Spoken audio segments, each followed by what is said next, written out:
A Bíblia Nossa de Cada Dia está começando agora e você é muito bem-vindo para nós meditarmos em mais um capítulo da Palavra do Senhor. Aqui nesse canal, se você é novo, fique sabendo, todos os dias nós meditamos na Palavra do Senhor, nós lemos, compreendemos e aplicamos para as nossas vidas, porque Deus tem sempre algo novo para falar conosco. Vamos começar?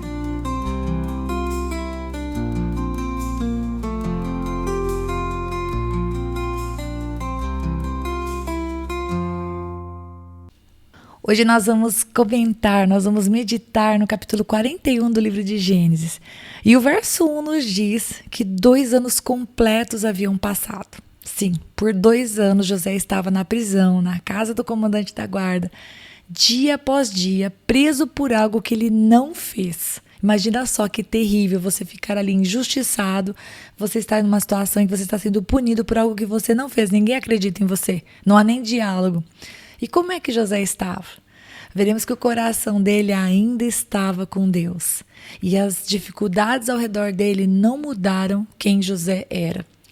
Do verso 1 até o verso 7, Moisés vai nos relatar que o faraó teve um sonho. E era um sonho diferente. 7 vacas gordas, elas eram engolidas por 7 vacas magras. E 7 espigas grandes e cheias eram engolidas por 7 espigas mirradas e queimadas. Só que tanto as vacas magras quanto as espigas mirradas, elas não tinham a sua aparência mudada depois de engolir as vacas gordas e as espigas cheias. Então, o sonho de Faraó foi um pouco confuso. Mas nós vemos que no verso 8, ele busca por uma interpretação. Eu não vou entrar nos detalhes, você pode ler na Palavra do Senhor ou escutar o áudio da leitura no outro podcast. Aqui eu vou apenas resumir. Nós vemos que no versículo 8 ele mandou chamar os sábios e os magos do seu reino para ajudá-lo com a interpretação. Só que nenhum deles teve sucesso. Ninguém conseguia interpretar esse sonho. Finalmente, então, no verso 9, o copeiro-chefe se lembra de José e fala do quanto ele foi eficiente e preciso ao interpretar tanto o sonho que ele havia tido, como também o sonho que o padeiro-chefe havia tido. Você se lembra da história, né? O copeiro-chefe ele foi restituído ao seu cargo e o padeiro-chefe foi realmente morto, como José havia revelado na tradução, né? No conhecimento do sonho que eles tinham tido. Então, no verso 14, Faraó mandou chamar José. E ele sai, como diz a Bíblia, às pressas da masmorra. Ele é retirado realmente rapidamente. Ele se barbeia, eles trocam de roupa, né? Eles dão a ele uma nova roupa para que ele possa trocar de roupa. E ele vai então se apresentar diante de Faraó. E Faraó então apresenta o sonho para José. E queridos, a resposta de José foi maravilhosa desde o início. Que lindo ver que a dor, a tristeza, a perda, a saudade, a injustiça, nada disso mudou quem José era com Deus. Porque ele vai responder no início do verso 16, ele vai dar toda a honra a Deus. Ele diz assim, olha, isso não está em mim, mas Deus dará resposta favorável a Faraó. Então, quando o Faraó tenta atribuir a José a capacidade de trazer a revelação dos sonhos, José, com as suas palavras, ele aponta diretamente para Deus a capacidade de trazer a revelação. E a interpretação que Deus deu para José foi maravilhosa, foi precisa. Então, eu vou ler a interpretação, porque o Faraó conta para ele o sonho, coisa e tal, eu não vou repetir. Então, aqui alguns trechos do que José falou. Ele vai dizer assim, lá no finalzinho do verso 25. O sonho de Faraó é apenas um. Deus revelou a Faraó o que ele vai fazer. Olha que interessante, Deus revelou para Faraó, uma pessoa que não temia o Senhor, algo que estava por vir. Por quê? Porque Deus tinha um plano. Esse era o momento de José ser tirado de onde ele estava. Versículo 26. As 7 vacas boas serão 7 anos. As 7 espigas boas também 7 anos. O sonho é um só.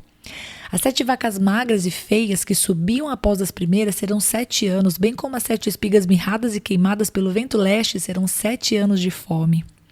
E agora vem a explicação. Eis que vem 7 anos de grande abundância por toda a terra do Egito. Depois virão 7 anos de fome. Toda aquela abundância será esquecida na terra do Egito e a fome consumirá a terra. E não será lembrada a abundância na terra por causa da fome que seguirá, porque será gravíssima. O sonho de Faraó foi repetido porque a coisa é estabelecida por Deus e Deus se apressa em fazê-la. Então, olha só, a razão de Deus ter dado 7 vacas gordas e 7 espigas gordas, foi um sonho, foi o mesmo sonho. O sonho era o mesmo. Portanto, e José vai dizer que Deus deu o sonho dessa maneira porque já é uma coisa estabelecida, é algo que o Senhor já havia determinado e Deus tinha pressa em fazer isso acontecer.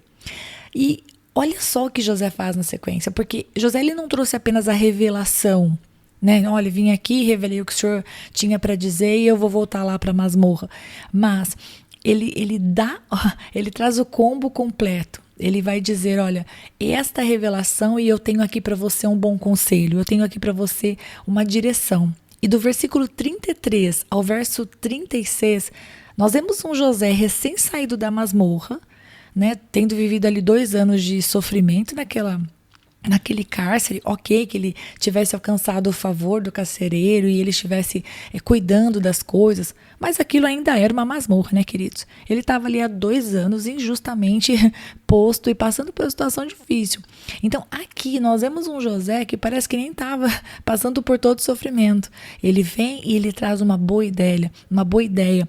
Aquela situação toda não tinha tido o poder de amargurar ele, não tinha tido o poder de fazer com que ele não buscasse Deus e não continuasse crescendo e amadurecendo. É como se José estivesse pronto, só esperando o dia que Deus iria tirar ele daquela situação para que ele pudesse corresponder à altura. Então o que ele faz? Do verso 33 ao 36, ele traz um bom conselho, indicando a Faraó como ele deveria proceder diante daquele sonho, porque Deus havia revelado que haveria de vir. Mas eles não precisavam ficar inertes, parados diante da situação. Tipo assim, olha, Deus anuncia que vai ter uma fome, ok, bora esperar a fome acontecer. Não, eles podiam trabalhar para mudar o impacto do que viria depois. José disse, olha, Deus trará 7 anos de fome, mas tem 7 anos de abundância antes. Ou seja, agora é hora de produzir e guardar. E depois vocês vão conseguir passar por esse momento difícil. E o resultado disso foi que tanto o faraó quanto seus oficiais gostaram do conselho que ele deu e por isso ele recebeu autoridade. Olha o que está escrito no verso 40. Você será o administrador da minha casa. Quem está falando isso é Faraó. E todo o meu povo obedecerá a sua palavra. Somente no trono eu serei maior do que você. Queridos, ele recebeu autoridade sobre todo o Egito. Ele recebeu também, além disso, um novo nome, ele recebeu uma esposa, ou seja, algo novo estava vindo sobre ele de maneira muito rápida. Parece que naquele momento os 2 anos já tinham ficado para trás, mas não, ele tinha acabado de sair da masmorra. E nós vemos no verso 46 que José tinha 30 anos de idade quando se apresentou a Faraó. Ou seja, todas essas situações que ele viveu, né, os 2 anos, faz a conta aí, né, 28 anos ele tinha. Então, desde que ele ficou lá na masmorra, e antes disso, tudo que ele passou na casa de Potifar, sendo vendido pelos seus irmãos, ou seja, anos muito difíceis. Mas agora estava diante dele um novo desafio. Agora ele não estava mais na masmorra. Ele precisava estar de corpo e alma e mente e espírito. Ele precisava agora estar no lugar que ele ia ocupar. E qual era esse lugar? De governador do Egito. Ele precisava estar ali para tomar as decisões e traçar as estratégias de acordo com aquilo que Deus tinha colocado no coração dele. Ele não podia agir de acordo com toda a dor que ele tinha passado, juntamente com os seus familiares, ou a tristeza de ter sido posto de maneira injusta na masmorra. Você está entendendo o que eu estou te dizendo? Eu estou dizendo que a vida dele mudou de um dia para o outro e ele precisava agora depender de Deus e agir a contento daquilo. Ele não podia ser influenciado pelos seus sentimentos e pensamentos do dia anterior. Ele precisava de sabedoria de Deus. Bom, quando ele tinha 37 anos, acabaram 7 anos de fartura.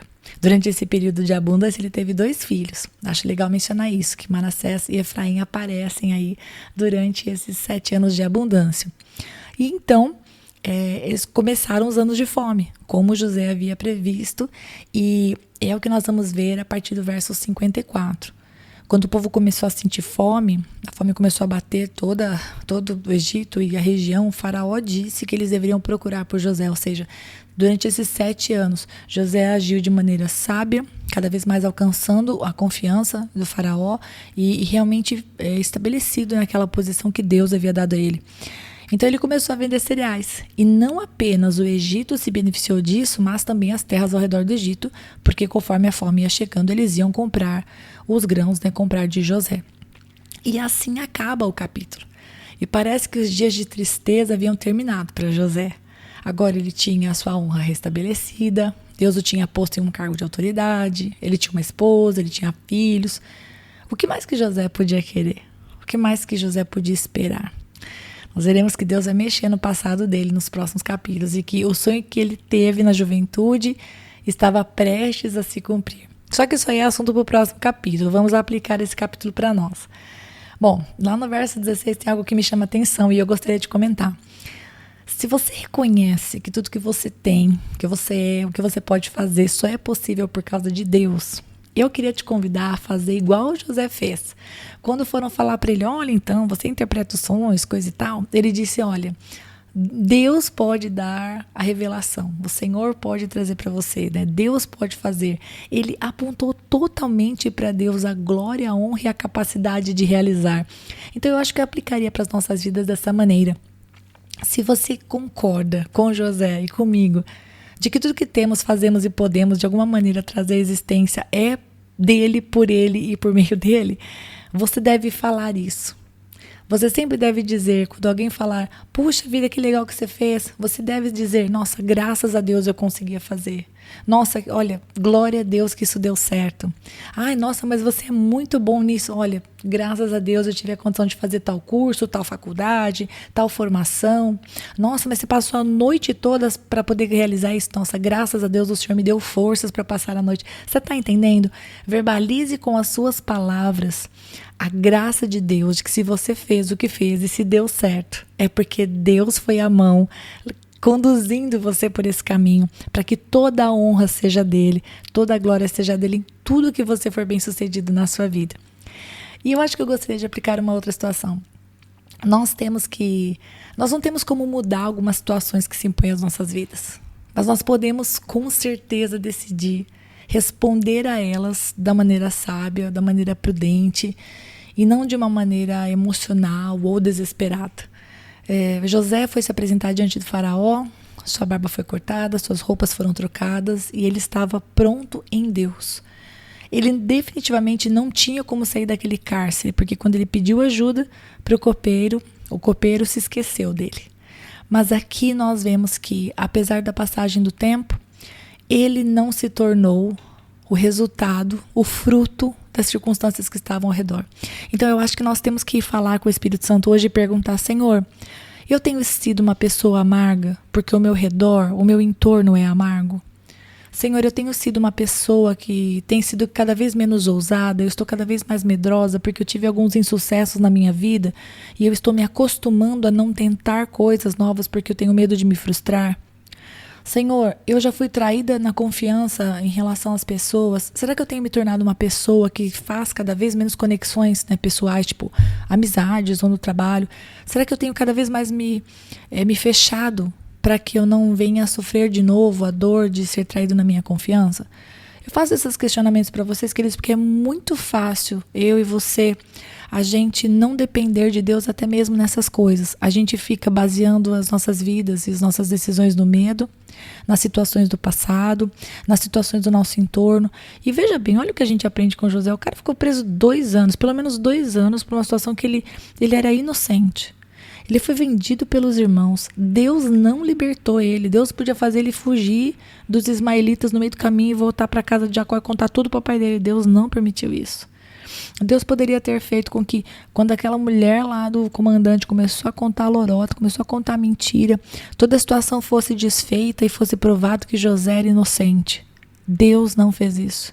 A vida de José foi seguindo o seu curso, ele passou por uns vales bem difíceis, mas o coração de José continuou temendo a Deus e buscando em Deus força todos os dias. E o seu coração não se tornou duro, não se tornou rebelde, ele estava pronto.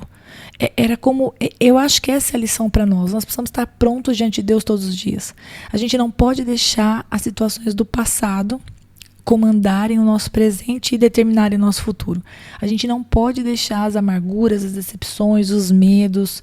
Nós precisamos entregar a nossa vida para o Senhor Deus e falar: Senhor, eu quero ser como José. Ainda que haja uma perseguição no trabalho, eu vou dar o meu melhor. Eu vou fazer tudo como se fosse para o Senhor. Eu vou ser a pessoa que o Senhor quer que eu seja. E assim na nossa casa, na nossa família, nos nossos relacionamentos, sabe? Nós temos que olhar para a vida de José, que é um exemplo, e realmente ir na direção do que é necessário. E eu acho que, por último, eu gostei dessa ideia de que, poxa, Deus disse, vai ter fome. Mas definitivamente eles não precisavam cruzar os braços debaixo dessa situação. José recebeu de Deus ali uma estratégia. E, queridos, eu acho que isso para nós é uma super lição. Existem situações na nossa vida ou que a gente causa, nós mesmos cavucamos o buraco e depois caímos dentro, ou situações que se abatem sobre a nossa vida e a gente tem zero culpa nisso. O que a gente faz? A gente senta e chora e fica procurando um culpado, ou a gente fala: ok, Deus, eu estou diante desse problema, Senhor, eu preciso de uma estratégia. Porque José veio com a revelação do sonho e veio com a faca e o queijo e a goiabada junto ali e já fez um Romeu e Julieta. José trouxe toda a solução. E eles não cruzaram os braços. Ah, beleza, vamos festejar os 7 anos de abundância e depois passar fome e morrer nos 7 anos de pobreza. Não. Do mesmo jeito que Deus deu para José uma saída, uma boa saída, isso é uma lição para nós. Qual é a situação que estamos vivendo na nossa vida agora? Pense nas áreas da sua vida que de repente você pensa assim: caramba, Rita, tá uma abundância agora, tem que me cuidar para algum ano de fome? Ou se você está passando por um momento de fome agora, você tem que falar para Deus: Senhor, tem alguma coisa que eu posso fazer diante dessa situação que eu não tenho como mudá-la? Tem alguma coisa que eu possa fazer para... Eu vou usar a palavra remediar, mas a palavra remediar não é a boa palavra aqui. A intenção é dizer: Senhor, como que eu trabalho em parceria contigo? Qual é a revelação, qual é a estratégia que eu preciso do Senhor para viver esses anos ou para viver esses dias, seja de escassez ou sejam de falta? Porque veja, perdão, né, escassez e falta são sinônimos. Sejam de escassez ou sejam de abundância. Qual é a estratégia? O que eu e você devemos fazer? O tempo, enquanto temos bastante, economizamos e salvamos. Somos prudentes, eu acho que essa é a palavra. Não economizar e salvar, como a gente diz, como se eu quisesse dizer, não aproveite do fruto do seu trabalho. Não é isso. Porque eu sei que tem muita gente que tem dificuldade de viver a bênção porque já está antecipando a derrota. Misericórdia, não seja esse tipo de pessoa. Viva a bênção com prudência, não gaste todos os seus recursos, mas viva. Né? Não fique esperando, quando eu aposentar eu aproveito. Não faça isso com você. Não viva desse pensamento, porque não é uma coisa boa. Você deve ter escutado uma porta abrindo aqui no fundo do podcast, porque uma das minhas filhas lindas está passando aqui. Então é isso, nós encerramos essa meditação, e se você pensou em alguma outra coisa, por favor, comenta aqui abaixo, porque para mim é um prazer trocar com você quando a palavra de Deus fala com você alguma coisa e eu não mencionei. Deus abençoe, e eu te espero para nós meditarmos no próximo podcast, se Deus quiser.